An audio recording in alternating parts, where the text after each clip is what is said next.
AITA for taking my dad home after missing a train instead of waiting for the next one. My dad, 60 meters, my sister, 22F, and I, 20 meter, were supposed to take a train downtown for a car show.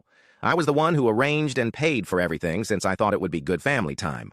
I told him to be ready at 12:15 p.m. so that we would have enough time to drive to the station and park before the train arrives at 1:04. The drive is about 25 minutes, so my thinking was that I would have 49 minutes to drive to the station and figure out parking and to get to our terminal. I had never been to this station, so just wanted to have extra time in case things go wrong. He said he would come out to the car at 12:15. My sister and I got to his house at 12:10 and waited. He didn't come out until 12:31. I told him we would be late, but he said we were fine since it was only a 25-minute drive. We arrived at the station at 12:55. Here's where the first problem came up. We could only find reserved parking spots. We parked in a reserved spot so that I could get out of the car and go find somebody to ask where the regular lot was. Turns out nobody is in the customer support area as it's a holiday. At this point, it's Juan Guaos. Then, my dad saw a security officer in the lot and told me to go ask him where the regular lot was. He told me it was at the other side of the road. So, I park up in the regular lot, run back to the boarding area where my dad and sister was waiting. The doors of the train literally closed as I was about 20 meters from the train.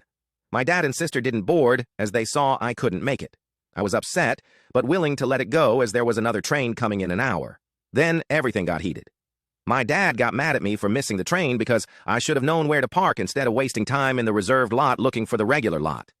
Now, I was mad.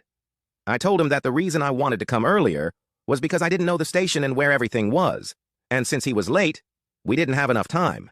He said I should have researched the parking lot before coming. We got into an argument, which eventually got very bad. At this point, I didn't even want to go to the car show as I was so pissed at him for blaming me. I told him that I would wait in the car and that he and my sister could go to the show and I'll pick them up when they come back. He called me selfish as he and my sister got ready for this family outing just for me, and that he wanted me to come on the next train as we already made the drive over to the station. I told him no, because I was in tears from the argument and wasn't in the mood to spend an entire day with him after he said terrible things to me for something he did. Eventually, he got in the truck and we headed home. He told me to never speak to him again, as I was selfish and wasted his time. He will hold this grudge for at least a month. AITA for taking him home instead of going on the next train after he was late and blamed it on me.